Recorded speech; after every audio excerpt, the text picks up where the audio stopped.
दोस्तों, अमीर होना या बनना तो हम सभी चाहते हैं। हम सभी चाहते हैं कि एक एज के बाद हमें कोई काम न करना पड़े, सारा पैसा अपने आप आता रहे और हम फाइनेंशियली फ्री हो जाए। लेकिन ऐसी क्या दिक्कत है जिसके कारण कुछ ही लोग अमीर और फाइनेंशियली फ्री बन पाते हैं, जबकि सोचते सब लोग हैं। तो दोस्तों, वो है एसेट्स के ऊपर इन्वेस्ट न करना। एक गरीब माइंडसेट और अमीर माइंडसेट के व्यक्ति में यही फर्क है कि एक गरीब माइंडसेट वाला व्यक्ति जीवन भर कमाने के बावजूद भी लायबिलिटीज पर खर्च करता रहता है और उन्हें बढ़ाता ही रहता है, जबकि एक अमीर माइंडसेट वाला व्यक्ति लग्जरी से पहले एसेट्स खरीदना शुरू कर देता है और आगे भी उनके नंबर्स को बढ़ाता ही जाता है। और यही कारण है कि वो अपनी लाइफ में जल्द से जल्द फाइनेंशियली फ्री भी हो जाता है। अब आपके दिमाग में चल रहा होगा कि ये लायबिलिटी और एसेट के बीच में क्या अंतर है, तो आइए इन्हें बहुत ही सिंपल वर्ड्स में समझते हैं। मान लीजिए आप एक 22 साल के यंग टैलेंटेड इंडिविजुअल है। आपने अपनी ग्रेजुएशन कंप्लीट करके जॉब करना शुरू कर दिया है और मंथली आपकी इनकम जनरेट होने लगी है। अब आप अपने ऑफिस डेली जाने के लिए पब्लिक ट्रांसपोर्ट का यूज करते हैं, लेकिन ऑफिस में आपके बाकी सारे कलीग्स अपनी अपनी कार्स लेकर आते हैं। उन्हें देख देख कर आपका भी मन करने लगता है कार खरीदने का। अब आप डिसाइड करते हैं कि 10 लाख रुपए की एक कार 0% EMI पर उठा लेता हूँ। आप शोरूम जाते हैं और एक नई चमचमाती कार फाइनेंस करा लाते हैं। बस यहीं से शुरू हो जाती है आपकी जिंदगी में लायबिलिटी की शुरुआत, क्योंकि आप इस कार को अपने पर्सनल काम के लिए यूज करेंगे।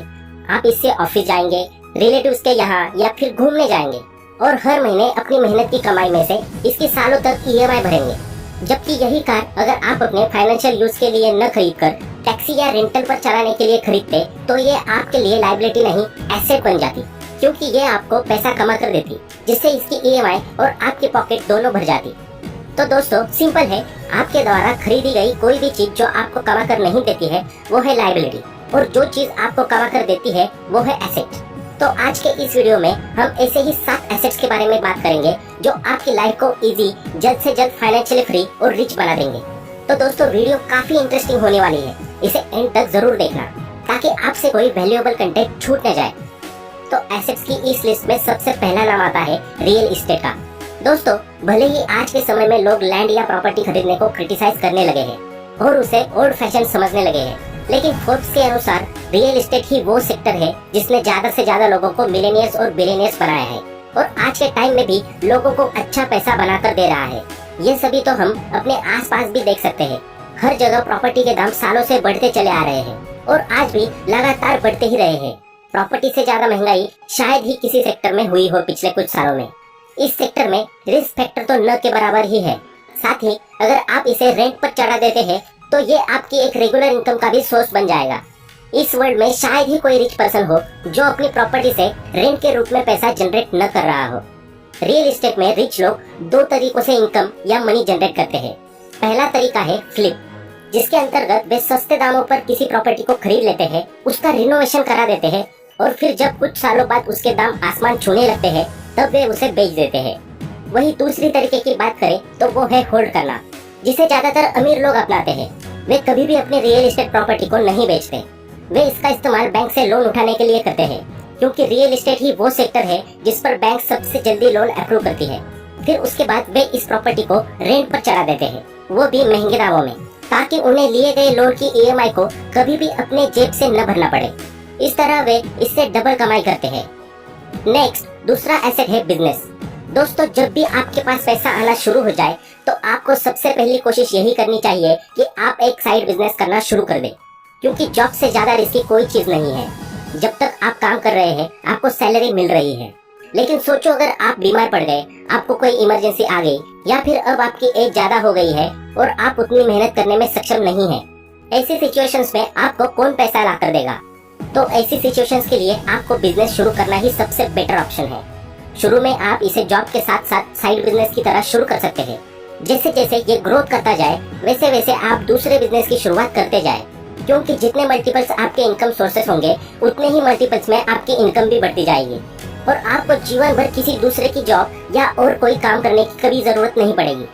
दोस्तों, बिजनेस स्टार्ट करने पर हमने ऑलरेडी एक वीडियो बनाई है जिसका नाम है how to start business with no money, जिसकी लिंक आपको डिस्क्रिप्शन बॉक्स और आई बटन में मिल जाएगी। आगे नेक्स्ट तीसरा एसेट है स्टॉक्स। जिस भी व्यक्ति को शेयर मार्केट में इंटरेस्ट है उसके लिए ये सबसे बेहतर ऑप्शन होता है। अपनी नॉलेज और एनालिसिस का इस्तेमाल करके वो शेयर मार्केट से बहुत अच्छे पैसे कमा सकता है और बहुत सारे लोग कमा भी रहे हैं। जाने माने इन्वेस्टर पीटर लिंच कहते हैं कि शेयर मार्केट में हर साल एक आदमी के लिए भी कम से कम 2 से 3 ऐसी अपॉर्चुनिटी आती है जहां से वो अच्छा पैसा बना सकता है। फिर एक शेयर मार्केट के जानकार व्यक्ति के लिए तो बात ही क्या है। लोग अपने आसपास की चीजों को देखकर आसानी से समझ सकते हैं कि उन्हें कब कौन सी कंपनी के शेयर खरीदने चाहिए। जैसे एक नॉर्मल हाउस पेंट करने वाले को ये अच्छे तरह से पता होता है कि इस साल कौन सी कंपनी का पेंट मार्केट में सबसे ज्यादा अच्छी सेल कर रहा है और लोग उसे ही ज्यादा क्यों खरीद रहे हैं। उसी तरह एक ट्रक ड्राइवर का एग्जाम्पल ले तो उसे भी इस बात की सबसे सही जानकारी होती है कि किस कंपनी के टायर सबसे अच्छे हैं और लोग सबसे ज्यादा मार्केट में किस कंपनी के टायर्स को खरीद रहे हैं। मगर प्रॉब्लम ये है कि ज्यादातर लोग अपनी फील्ड को छोड़कर जिसमें उनकी एक्सपर्टीज है उसके अलावा बाकी सारे सेक्टर्स के शेयर खरीदने की कोशिश करते हैं और यही वजह है कि शेयर मार्केट में ज्यादातर लोगों का पैसा डूब जाता है और लोग कहना शुरू कर देते हैं कि शेयर मार्केट बहुत रिस्की है, जबकि सच्चाई ये है कि लोग अपनी नॉलेज और एक्सपर्टीज का इस्तेमाल ढंग से नहीं करते। लेकिन दोस्तों, अगर आपके पास स्टॉक मार्केट का बिल्कुल नॉलेज नहीं है तो आप सिंपल इंडेक्स फंड में भी इन्वेस्ट कर सकते हैं, क्योंकि इसके अंतर्गत हमेशा ही टॉप कंपनीज रहती है, जिसके कारण आपको एक अच्छा रिटर्न मिल जाता है और आपका रिस्क फैक्टर भी न के बराबर हो जाता है। जब जब स्टॉक मार्केट डाउन जाने लगती है तो अमीर लोग इंडेक्स फंड में उतना ही ज्यादा पैसा इन्वेस्ट करना शुरू कर देते हैं, क्योंकि ये बदले में उन्हें 15% तक के रिटर्न देता है, जो कि शायद ही कहीं मिल पाए। मिस्टर वॉरेन बफे हमेशा कहते हैं कि मार्केट में तभी सबसे ज्यादा पैसा इन्वेस्ट करना चाहिए जब सभी लोग इन्वेस्टमेंट करने से डर रहे हो, और रिच माइंडसेट वाले ऐसा ही करते हैं। जब भी मार्केट क्रैश होती है तो ज्यादातर मिडिल और पुअर माइंडसेट के लोग घबरा जाते हैं और उसका रिजल्ट ये होता है कि वे अपने स्टॉक्स को बेचकर जल्दी से जल्दी निकलने की कोशिश करते हैं, जबकि वे ये भूल जाते हैं कि जो स्टॉक उन्होंने ऊंचे दामों पर खरीदा था उसे वे इस सिचुएशन में बेचेंगे तो उन्हें घाटे का सामना करना पड़ेगा। वहीं दूसरी तरफ रिच माइंडसेट वाले लोग मार्केट क्रैश का फायदा उठाते हैं, क्योंकि उस समय सारे स्टॉक्स के प्राइस कम हो जाते हैं। वे कम प्राइस में इन्हें खरीदते हैं और जब मार्केट अप होती है तो अच्छे से दामों पर बड़े प्रॉफिट के साथ इन स्टॉक्स को वो बेच देते हैं।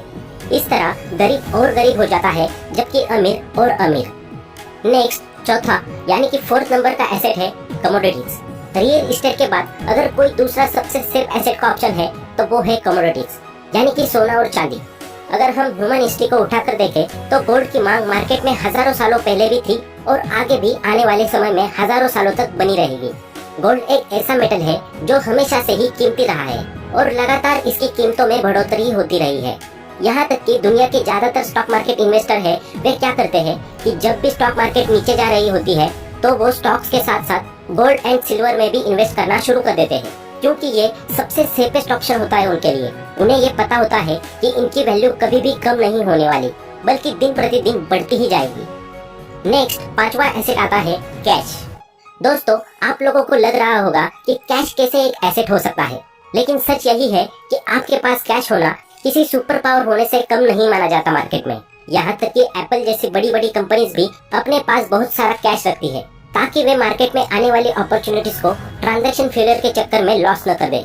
उनकी कोशिश यही रहती है कि जब भी कोई अच्छी या बेहतर अपॉर्चुनिटी आए तो वो उसे जल्दी से जल्दी अपने अंडर कर ले, एक फास्ट ट्रांजैक्शन यानी कि कैश पेमेंट का यूज करके। इसके साथ ही मार्केट में ऐसा भी होता है कि कई बार कैश में पेमेंट करने से आपको मिलने वाली डील पर कुछ ऑफर भी मिल जाता है और आपको उससे प्रॉफिट भी हो जाता है। आगे नेक्स्ट 6th एसेट है इंटेलेक्चुअल प्रॉपर्टी। दोस्तों, इंटेलेक्चुअल प्रॉपर्टी भी एक तरीके का एसेट होता है। इसके अंदर 4 चीजें आती है। पहला है ट्रेडमार्क, दूसरा है कॉपीराइट, तीसरा पेटेंट और चौथा है ट्रेड सीक्रेट। जब भी आप किसी नए टेक्नोलॉजी या किसी नए मेथड का इन्वेंशन करते हैं तो आप उसे अपने नाम से पेटेंट करा सकते हैं। फिर होगा ये कि आगे जब भी कोई कंपनी या पर्सन उस टेक्नोलॉजी या मेथड का इस्तेमाल करेगा तो आपको उसका प्राइस मिलेगा। इसके अलावा आप अगर चाहे तो अपने पेटेंट को मन चाहे प्राइस में बेच भी सकते हैं। बाकी कॉपीराइट में ऐसा है कि मान लीजिए आप एक म्यूजिक प्रोडक्शन कंपनी के मालिक हैं और आपकी कंपनी ने कई सारे बढ़िया बढ़िया सॉन्ग्स और म्यूजिक क्रिएट किए हैं। अब कोई दूसरा व्यक्ति आपके म्यूजिक या सॉन्ग को अपनी फिल्म या वीडियो में यूज कर लेता है आपको बिना बताए, तब आप उसकी फिल्म या वीडियो पर कॉपीराइट लगा सकते हो। इससे होगा ये कि इस फिल्म या वीडियो से जितना रेवेन्यू उस पर्सन ने जनरेट किया होगा वो एज पर द लॉ आपके पास पहुंच जाएगा। नेक्स्ट, लास्ट एंड सबसे इम्पोर्टेंट एसेट है आपका माइंड। दोस्तों, आपका माइंड ही है जहाँ से सारी चीजें जनरेट होती है। ये एक ऐसी नेचुरल मशीन है जिसने सारी दुनिया की सारी टेक्नोलॉजीज और इन्वेंशंस को जन्म दिया है। आप चाहे तो इसकी मदद से सब कुछ कर सकते हैं, इसलिए ये सबसे इम्पोर्टेंट एसेट है। इसके लिए जरूरी है आप समय समय पर नॉलेज गेन करते रहे और नई नई स्किल्स को सीखते रहे। अगर आप मेंटली स्ट्रांग है तो आप दुनिया के किसी भी कोने में जाकर पैसा बना सकते हैं और अपना खुद का एम्पायर खड़ा कर सकते हैं। माइंड से जुड़ी ही एक चीज है माइंडसेट। यही है जो आपको अमीर या गरीब बनाता है। आपकी जैसी सोच होती है, आप जिस प्रकार के थॉट्स से एग्री करते हैं, आप लाइफ में भी उन्हीं के अनुसार सारे डिसीजंस लेते हैं। फिर चाहे वो डिसीजंस आपके करियर को लेकर हो या फिर इन्वेस्टमेंट को लेकर। अमीर बनने के लिए सबसे पहली शर्त यही है कि आपको अपने माइंडसेट को नेगेटिव और बंद नहीं बल्कि पॉजिटिव और ओपन बनाना पड़ेगा। इस दुनिया में जितने भी बिलियनियर्स हुए हैं, आज तक उन्होंने सबसे पहले एक ही चीज पर काम किया है और वो है अपनी थिंकिंग और थॉट्स पर। क्योंकि कोई भी चीज हो, सबसे पहले आपको उसका विचार यानी कि थॉट ही आता है, बाद में आप उसे इम्प्लीमेंट करते हैं। इसलिए सबसे पहले आपको अपना माइंडसेट बदलना होगा और ये सोचना शुरू करना होगा कि आप भी अमीर और फाइनेंशियली फ्री पर्सन बन सकते हैं। उसके बाद आती है इम्प्लीमेंटेशन की बारी, जिसमें आपको अपनी सिचुएशन, नॉलेज और मार्केट का एनालिसिस करते हुए वो तरीका निकालना होगा जिससे आप एक सक्सेसफुल, रिच और जल्दी से जल्दी एक फाइनेंशियली फ्री पर्सन बन सके। आप चाहे तो इसके लिए वॉरेन बफे, बिल गेट्स जैसे सक्सेसफुल लोगों की लाइफ स्टोरीज का सहारा ले सकते हैं और उनसे बहुत कुछ सीख सकते हैं। तो दोस्तों, आज के इस वीडियो में इतना ही। आशा करता हूँ कि आपको ये वीडियो पसंद आया होगा। अगर आपको ये वीडियो पसंद आया हो तो लाइक करें और ऐसे ही वैल्यूएबल वीडियोस को देखने के लिए हमारे चैनल को सब्सक्राइब करें। अपना कीमती समय देने के लिए धन्यवाद। Thanks for watching.